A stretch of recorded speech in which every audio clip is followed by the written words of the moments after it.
Hi, I'm Alvina Antar, CIO at Zora.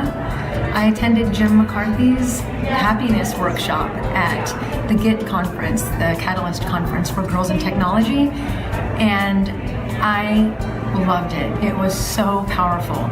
It was incredible to actually think about what you would do or the things that you would regret if you were to die today.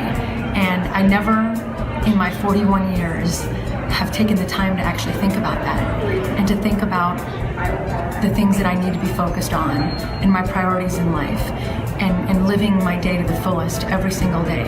And so it really created meaning in my life. I've written everything down. I'm so excited to share it with my husband, and I hope, I can't promise, but I hope that this will literally change my life to where I think about this daily, and that it's not just a workshop that I attended, but it changes my life to be truly meaningful every single day of my life, and that I value each day. Hey, thanks for watching the video. I hope you found it useful.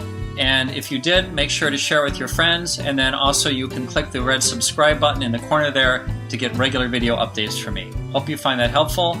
Take care. Thanks.